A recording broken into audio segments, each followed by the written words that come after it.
Bueno, mis estudiantes, Sí. voy a tratar de que ustedes tomen nota de lo que han dicho sus compañeros hasta el momento para que puedan continuar. ¿Les parece? Sí. Milena y los hermanitos Martínez. Voy a dar como un concepto para que ellos tomen nota hasta donde ustedes van y continúan, ¿sí? Entonces van a tomar el concepto del artículo 24 de 69 del Código Civil de lo que es la transacción.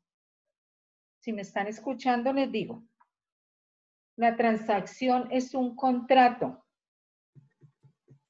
por medio del cual las partes terminan extrajudicialmente un litigio pendiente o precaven un litigio eventual. Entonces, vamos a evitar que se inicie un proceso o vamos a terminar un proceso aquí con esa transacción. Por lo tanto, es un acuerdo de voluntades, usted nombrar la voluntad, por medio del cual las partes en ejercicio de la autonomía de la voluntad solucionan directamente y de forma definitiva sus conflictos. Ese sería el concepto, de acuerdo a lo que ustedes dijeron. También mencionaron qué tipo de qué tipo de mecanismo era. Entonces, para que tomen nota. Se trata entonces de un mecanismo alternativo de solución de conflictos netamente autocompositivo y que tiene aplicación ¿en qué etapas? En la etapa procesal, mecanismo de prevención en un litigio futuro y en la etapa, perdónenme, en la etapa preprocesal y también tiene aplicación en un litigio futuro. Y en la etapa, como medio anticipado, determinación de un proceso. Y sus compañeros hablaban de unos requisitos para que se pueda llevar a cabo esa transacción. Primera, voy a mencionarles 4 de las que ellos mencionaron. ¿Me están escuchando todos? Entonces, ¿cuáles serían los requisitos más comunes de esta transacción? Primera, que las partes puedan disponer del asunto, que tengan esa capacidad para hacerlo. Vamos a disponer del pago de esa deuda, vamos a disponer de hacer valer ese contrato que mencionaron ellos, de arrendamiento, ese contrato de compraventa, vamos a disponer, vamos a llegar a ese asunto. Segundo requisito, que no exista una disposición legal que prohíba que ese asunto sea sometido a ese mecanismo. Entonces, que no exista una disposición legal que ese asunto sea sometido a mecanismo. Entonces, yo no podría transar mi estado civil. Soy casada, entonces transemos. Transemos de que ahora somos solteros. No. Eso sería por la vía legal, entonces. Otro requisito, que la solución que se adopte no sea contraria a la ley. Y el cuarto, que existan concesiones. Así perdamos cada uno un poquito, haya una concesión, que ninguno se sienta obligado frente al otro. Y también que hayan renuncias recíprocas. Yo renuncio a los intereses y yo renuncio al tiempo. No me pague mañana, no me pague mañana, págueme en 6 meses. Entonces sí ve que hay concesiones recíprocas y hay renuncias comunes. Entonces esos serían 4 de todos los requisitos que nombraron sus compañeros. Continúen.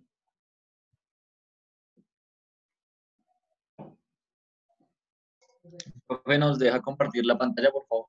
Ah, qué pena. Continúen. Me dicen si ya.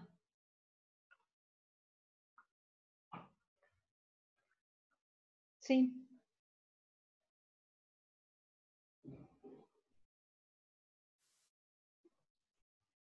Listo. Por eso ya lo Ahí ya ven, ¿sí? Ya lo explicamos. Ese fue el que acabamos de resumir. Sí. Sí.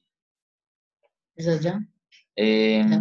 Este fue el que estábamos explicando por medio del WhatsApp, que es un contrato oneroso, que en el contrato oneroso poníamos, por ejemplo, las compraventas, en el contrato bilateral, que es que se establecen obligaciones para las dos partes, en el contrato consensual, que se perfecciona con el mero consentimiento de las partes, y en el contrato accesorio, que depende de una relación jurídica,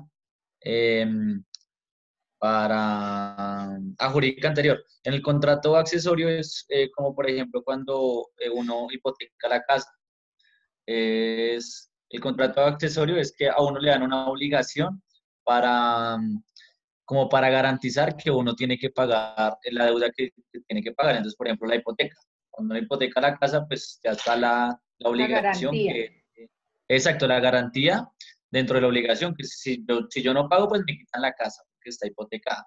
Ese es el contrato accesorio. O la prenda de un carro también. Sí, señor. Esto Otras es como lo mismo, características. Sí, son otras sino que pues ya como de algunos artículos y es. Sí, ya. Bueno, La Corte Suprema de Justicia, en sala de casación civil, ha manifestado que el contrato de transacción tiene unas particularidades u condiciones para su formación, que son, uno, A, el consentimiento de las partes. O sea, las dos partes tienen que estar de acuerdo. Si no, pues no se llevaría a cabo este contrato de transacción. Dos, la existencia actual o futura de un desacuerdo, una disputa o una desaveniencia entre las mismas. Pues debe haber un caso para poder llevar a cabo el contrato, porque pues Si es no hay un como si conflicto, no existe, se... sí, debe existir una figura. Frente a la transacción implica reciprocidad de concesiones o de sacrificios por parte de cada uno de los contratantes, lo cual distingue a la transacción de la mera renuncia de un derecho, el desistimiento de la remisión de una deuda y del desistimiento. ¿Esto qué quiere decir? Que pues que este contrato conlleva a ciertas decisiones. Puede ser asertiva o puede ser negativa, o bueno, puede ser desertivo. Bueno, importante. La Corte Suprema de Justicia en sala civil ha reiterado que el ordenamiento vigente no exige que se protocolice o eleve a escritura pública el contrato de transacción para su validez, pues es suficiente que refleje el acuerdo consensual de disponer su terminación extrajudicialmente o de precaver un pleito latente. Esta sala, asimismo, concluyó que bien pueden constar por separado la transacción y su disposición, la primera a través de un documento privado y la segunda por un acto notarial. No existe prohibición para que los interesados ejecuten todo por esta última vía, bajo el entendido que es por voluntad de los otorgantes y no incumplimiento de alguna exigencia normativa vigente. ¿Esto qué quiere decir? Que nos expresa que es un mecanismo enteramente autocompositivo. Así de sencillo. Y ya. Y ya, ese es el contrato de transacción. Bueno. También quiero aportar que hay unas nulidades para ese contrato. Entonces voy a leerles unas. Profe, dejamos de compartir acá pantalla. Sí, ya. Sí, déjenme contar. Entonces, también hay unas nulidades para ese contrato de todo lo que dijeron sus compañeros y los conceptos que ustedes ya tomaron de acuerdo a lo que se resumió de lo que ellos dijeron.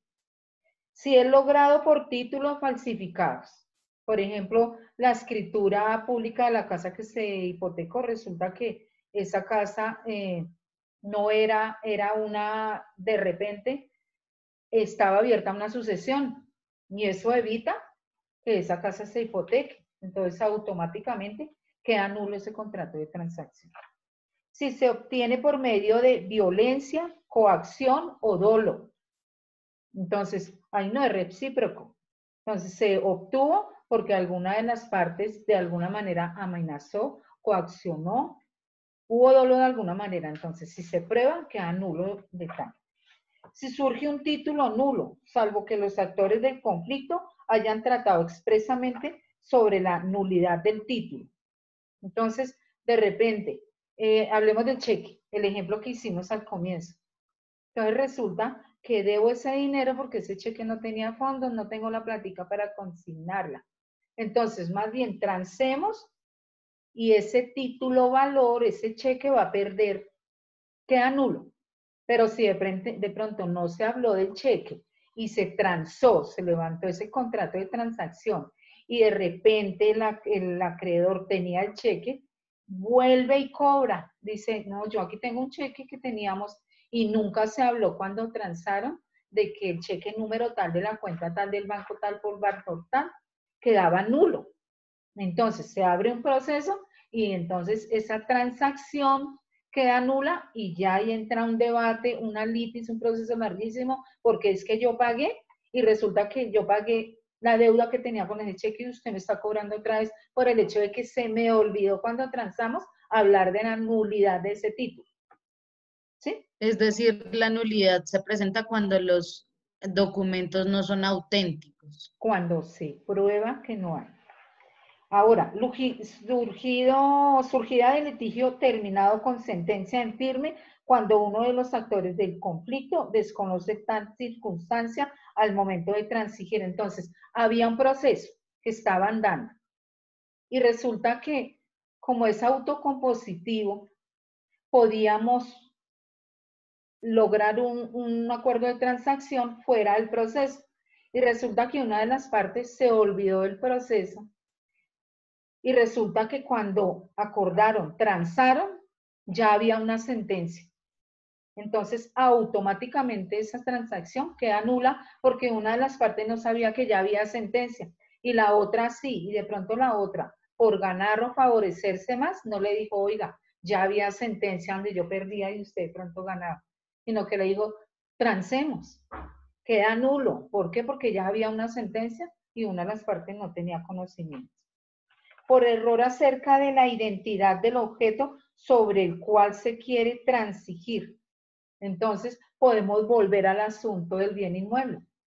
Entonces, acerca de la identidad, ¿cuál es la identidad de ese bien inmueble? Ese inmueble está en este momento en un proceso de sucesión entre los juzgados allá en Enqueteo, en el juzgado 15.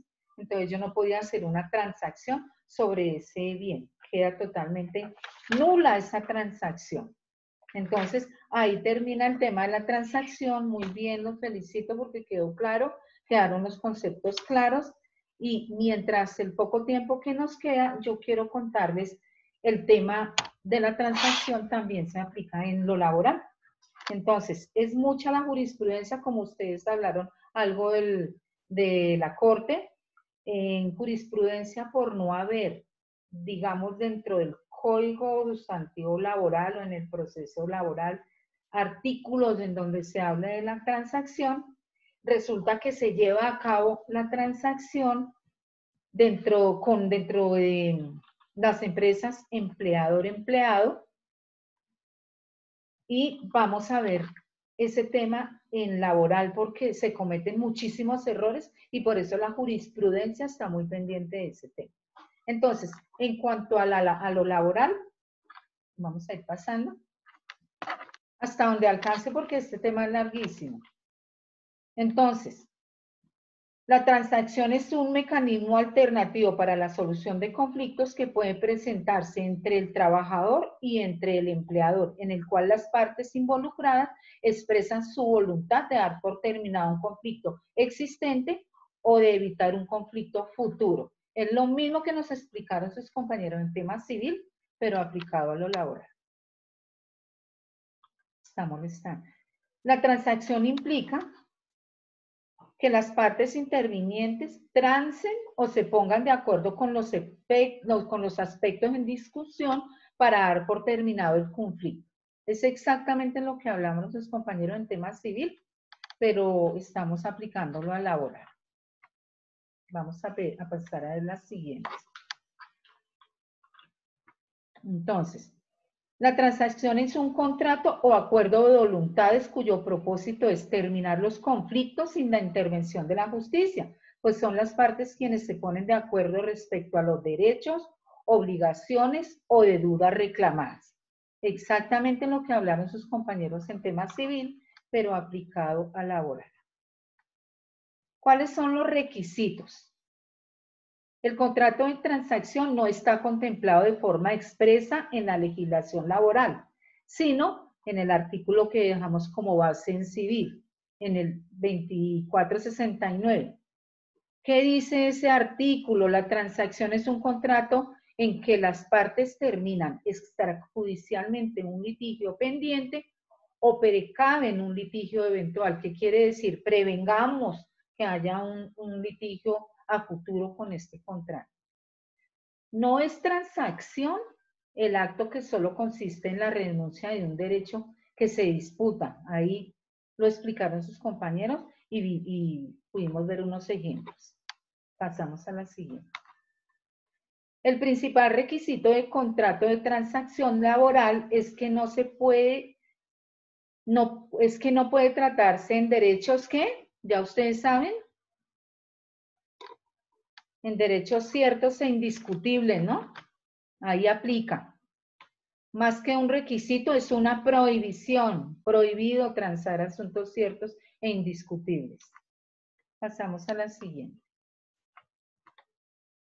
Respecto a los requisitos como tal del contrato de transacción laboral, ¿qué ha dicho la Sala Laboral de la Corte Suprema de Justicia en sentencia 75-199 del 7 de junio del 2017? ¿Quién fue el ponente? El magistrado Fernando Castillo.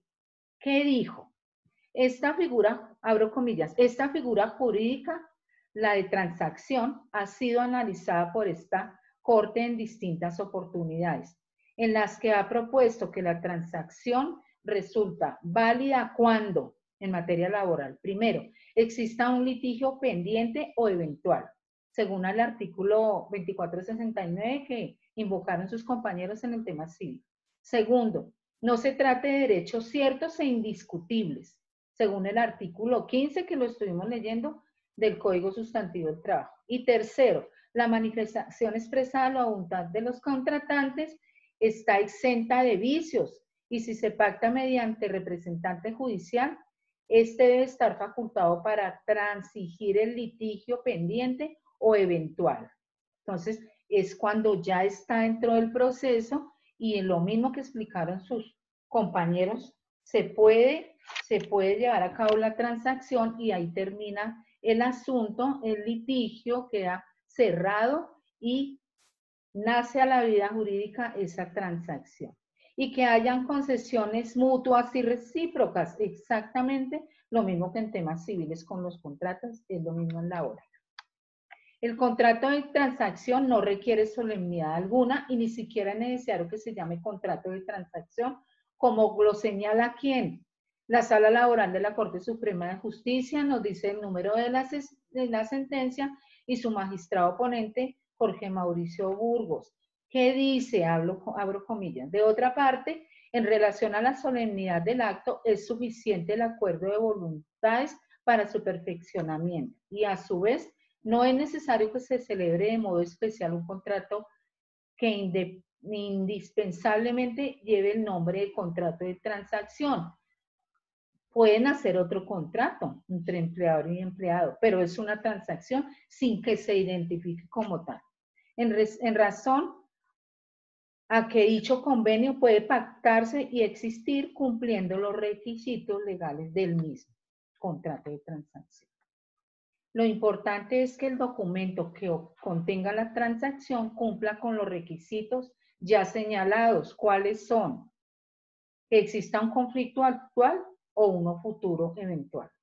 Que no se trate de derechos ciertos e indiscutibles. Esta parte es clara. Y que la voluntad de las partes sea expresa y libre de vicios de consentimiento. Que no haya presión de una de las partes para que el otro acepte.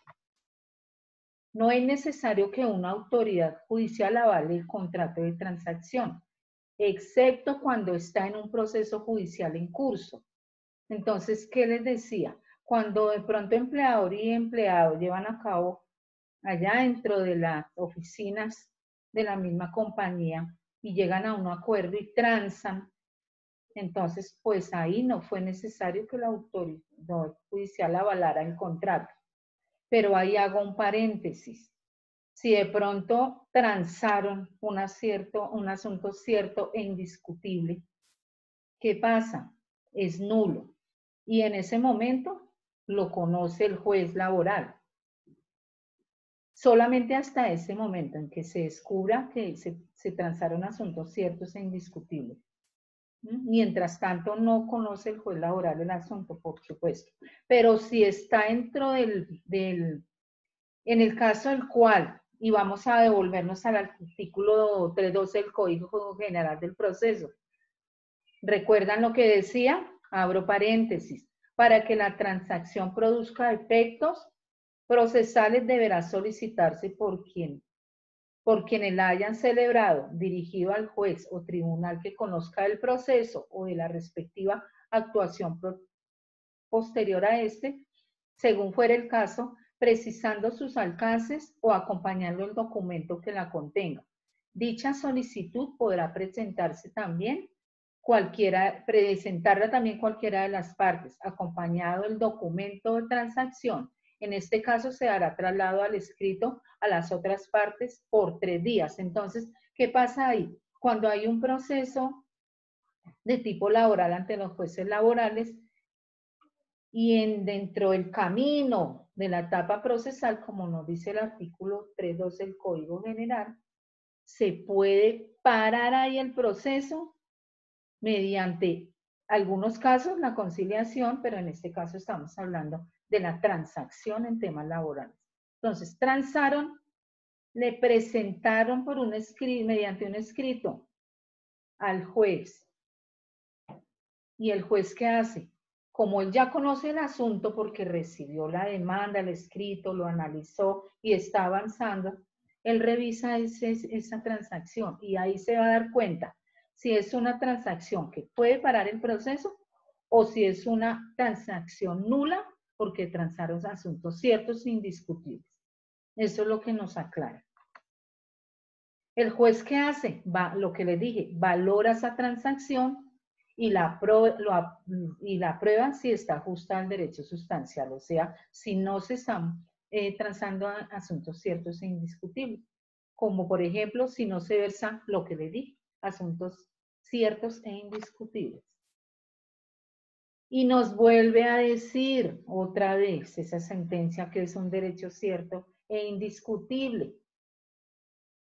¿Quién me ayuda a leerlos? Porque ustedes ya los conocen, sin embargo, volvemos a mirarlos. Dice que es un derecho cierto e indiscutible. El contrato de transacción laboral es válido solo si se trata sobre derechos inciertos y discutibles. Por los derechos ciertos e indiscutibles no se pueden transigir ni renunciar por expresa disposición legal. Se pueden afirmar que un derecho es cierto e indiscutible cuando no existe duda respecto a su existencia, donde el derecho se juzga real y reconocido sin la necesidad de que un proceso probatorio que lleve a su conocimiento. El derecho a las prestaciones sociales, por ejemplo, no son discutibles. Lo que puede ser discutible es el monto de las prestaciones sociales, que es muy diferente. Entonces, vuelve a lo que hemos venido hablando. Entonces, cuando llega el asunto a un juez laboral, el juez laboral dice es que yo no tengo necesidad de iniciar un proceso para probar que es un derecho cierto e indiscutible, porque esos están reglados. Es prohibido transar o conciliar esos derechos. Entonces, vamos a transar aquí es, ¿cómo ha pagado usted esas prestaciones? Volvemos al tema. La relación laboral por disposición general legal genera una serie de derechos mínimos que no son renunciables y que no se deben probar, pues se dan como un hecho cierto por su origen legal. Insiste, no tenemos que abrir un proceso para probar que mis prestaciones sociales es un asunto que no puedo negociar porque está normado, es prohibido. Entonces, ¿para qué nos desgastamos iniciando un proceso para probarlo? El derecho a las prestaciones sociales, por ejemplo, no es discutible. Las horas extras son un derecho del trabajador, pero aquí hay un temita, pero son discutibles en la medida en que debe probarse que se elaboraron. Y el empleador, ¿qué puede decir? Pues no, yo no le di, él no trabajó horas extras. Y el trabajador dice, sí, yo las trabajé. pero es que no hay una prueba. No hay una prueba. Entonces, eso se convertiría en un asunto discutible, por lo tanto es incierto y lo podrían transar en algún momento. Pero si de pronto el empleado dice, no señor, yo tengo pruebas porque está la cámara que yo estuve trabajando en un horario diferente al que me corresponde. Está la prueba del compañero que estaba conmigo. Está la prueba de la producción que se duplicó porque fueron horas extras. Pero si no hay pruebas, a pesar de haber hecho todo ello ese trabajador, se convierte automáticamente en incierto, porque no está probado, no están las pruebas. Entonces aquí sigue hablando la Sala Laboral de la Corte Suprema y sigue hablando en las sentencias. ¿Qué dice nuevamente en otra sentencia el magistrado Rigoberto Echeverri? Asimismo, abro comillas, en torno a las condiciones necesarias para que un derecho se torne cierto o indiscutible, la Corte ha establecido que los beneficios y garantías que pueden recibir dicho rótulo no son exclusivamente los contemplados en normas legales, sino que también pueden hacer parte de dicho conjunto los contemplados en convenciones, laudos o cualquier otro instrumento colectivo vinculante con lo laboral y con esos derechos. Del mismo modo, ha dicho la Sala que para que un derecho pierda la calidad de cierto o indiscutible, no basta con que el empleador lo cuestione en el curso de un proceso, de la manera tal que cualquier beneficio o garantía puede ser renunciable por el trabajador, sobre pretexto de que el empleador controvierta su nacimiento. Le comentaba a sus compañeros, a los expositores, para que sepan, antes de que iniciáramos, de repente dentro de un proceso laboral en donde el empleado reclama su derecho, que es cierto e indiscutible, mi seguridad social y mis prestaciones sociales, ese empleado busca que se declare incierto, de pronto pronunciando la palabra que nació como cierto e indiscutible, porque él lo aceptó bajo amenaza del empleado, bajo presión. Entonces quiere que ese empleado acepte que se convierta en incierto e indiscutible y renuncia a la petición que está haciendo ante el juez laboral. Entonces eso ocurre dentro de muchos procesos. Entonces, en virtud de lo anterior, la Corte considera preciso destacar que la cualificación de un derecho, beneficio o garantía como derecho cierto e indiscutible depende de las circunstancias particulares de cada caso y el respectivo análisis debe estar mediado, entre otras cosas, por factores tales como la fuente del derecho, la estructura normativa a partir de la cual se define y el cumplimiento de los requisitos necesarios para su causación. Entonces, por eso es que se preocupa mucho la Sala Laboral porque de pronto no está arreglado el tema de la transacción y acude a todas esta jurisprudencia, a todas estas sentencias para que se pueda llevar a cabo de manera laboral. Aquí continúa, los derechos surgen por ley, en virtud de un contrato de trabajo, y eso ustedes ya lo saben, ¿no?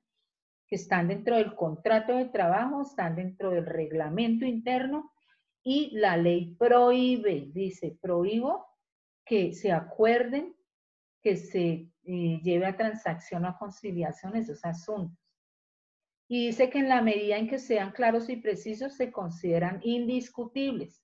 Si en un contrato de trabajo de forma expresa se acordó pagar un salario mensual de 2 millones, es un hecho indiscutible que no se puede transar.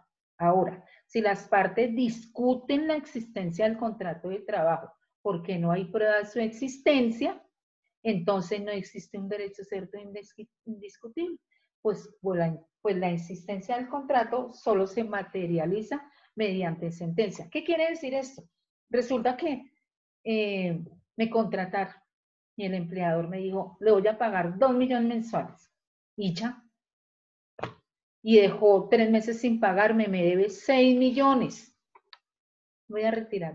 Me debe 6 millones. Le digo, oiga, jefecito, usted ya me debe 3 meses.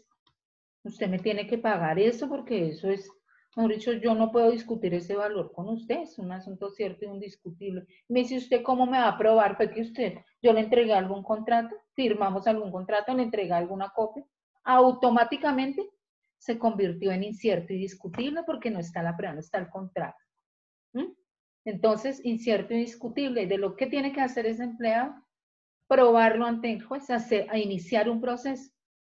Por eso es que dice, no se probará el sentido de la sentencia hasta que no se produzca. Tiene que haber una sentencia. Mientras tanto, quedó como incierto y discutible. Si él quiere, lo puede transar con el empleador o automáticamente inicie el proceso para que pruebe y el juez diga, no señor, usted le tiene que pagar todas las de ley porque era cierto y discutible. Los efectos del contrato de transacción laboral. El contrato de transacción tiene como efecto la cosa juzgada respecto a los derechos incluidos en el contrato. ¿Qué es la cosa juzgada que yo les enseñé?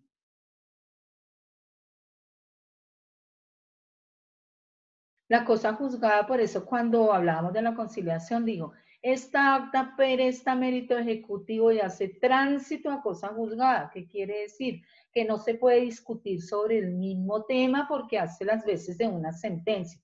Entonces, lo que quede transado en un tema laboral, hace tránsito a cosa juzgada. Ya quedó, hace las veces de una sentencia.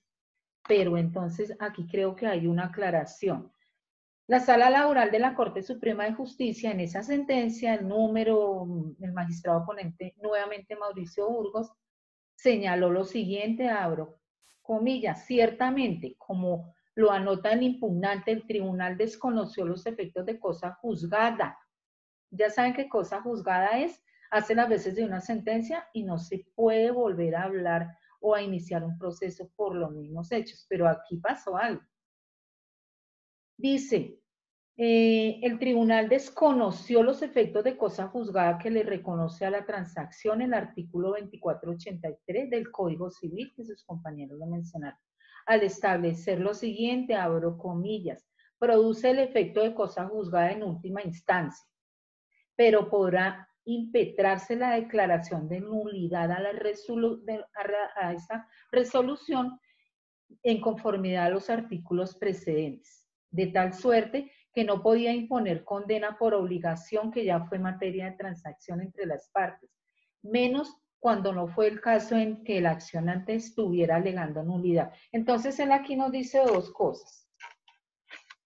Resulta que a pesar de que esa transacción hace tránsito a cosa juzgada, no se puede hablar sobre el mismo asunto, pero no conocía el juez laboral cuál era el asunto, resulta que lo puedo declarar de nulo porque ese asunto era cierto e indiscutible. Pero en este asunto, hablemos de los 2 milloncitos de aquel empleado que no firmó contrato. Entonces, primero, decidió este señor que fuera materia de transacción, el trabajador y el empleado. Y además el accionante, el mismo empleado, no declaró, no le dijo al juez, yo quiero que se declare la nulidad.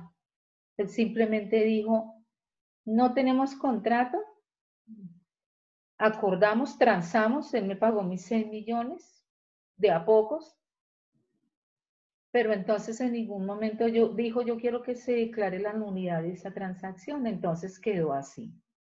Entonces con eso toca tener cuidado en materia laboral. Y nuevamente la Sala de Casación Civil estableció lo siguiente, los efectos de esa transacción. El cambio de una relación jurídica incierta en otra que se caracteriza por perfecta definición de los elementos de la conformación y de sus alcances. Segundo, la terminación de un proceso judicial o si no se ha dado el mismo, la imposibilidad de los contratantes de llevar al órgano jurisdiccional su desacuerdo. Entonces, dice la sala, queda imposible que ellos puedan llegar a nosotros porque no reclamaron la nulidad, porque no probó ese trabajador que había un contrato y así no hubieran firmado, no probó con testigos, no probó en materia documental. Entonces, la cosa juzgada aplica únicamente respecto a los temas transigidos en el contrato, de manera, aquí viene una historia muy bonita, de manera que si hay derechos o reclamos no incluidos sobre ellas, es posible continuarlo o iniciar un litigio respectivo. Entonces, por ejemplo, en ese asunto de los 2 milloncitos que eran 6 meses, 3 meses sin pagarle, listo, acordaron y lograron transar el asunto, empleador y trabajador. Pero aquí entonces la sala dice, listo, esta parte quedó como cosa juzgada, no se puede volver a tratar. Pero ese empleador dice, oiga, se me quedó a mí por fuera un temita. Muestra a ver si lo menciona aquí enseguida.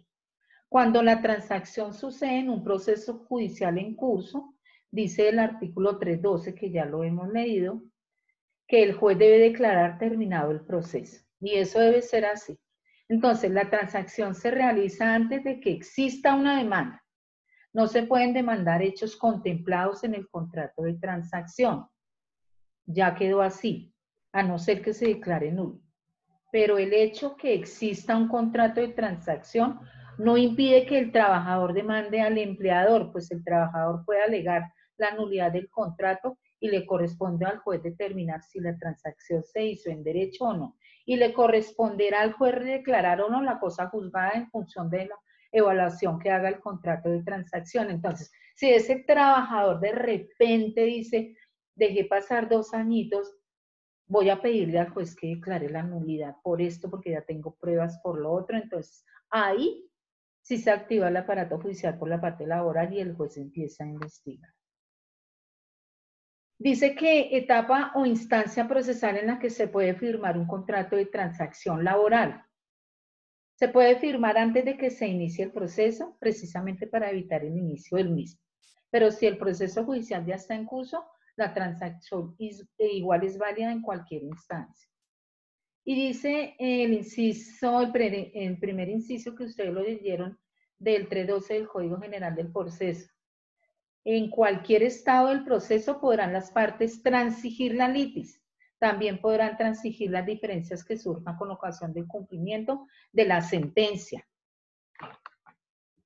Entonces, sobre este tema que dijo la sala laboral, y fue una jurisprudencia del 2011, en relación con la figura jurídica en la transacción como el mecanismo o forma de determinación a normar el proceso, anormal ya dijimos, que es cuando no se ha dictado sentencia, pero levantaron lograron transar.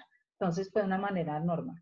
Y que se somete a consideración de la Corte dentro del trámite del recurso de casación. Esta sala tuvo la oportunidad de pronunciarse y definir que resulta procedente su adaptación en los casos en que se reúnan los presupuestos de ello. Entonces, la providencia del Consejo Superior de la Judicatura, sala 5 de julio 11, en ese radicado 49792, dijo, debe recordar la Corte que ha sido criterio tradicional de esta sala de casación considerar que no es de su competencia el pronunciamiento sobre aspectos del proceso distintos a los que atañe el recurso extraordinario, por tenerlo como propio de las instancias del proceso o ajenos a la competencia. Es como se abrió la litis de ese pobre muchacho que quiere que se declare nulidad y están que aplican un poco de jurisprudencia. Unas salas dicen no aplica, otras salas dicen sí aplica, porque necesitamos declarar que fue un asunto cierto e indiscutible, a pesar de que no firmaron un contrato, pero vamos a ver qué prueba nos está trayendo este caballero. Entonces, la transacción como mecanismo o forma de terminación anormal del proceso es sabido, consiste en un contrato, convención o acuerdo mediante el cual las partes extrajudicialmente ponen fin a un litigio, haciéndose concesiones mutuas y recíprocas. En tal caso, por fuerza del efecto de cosa juzgada que la acompaña, la transacción impide el resurgimiento de la controversia judicial que fue su objeto entre quienes la suscribieron, así como que las obligaciones que de allí surjan pueden demandarse ejecutivamente. Similar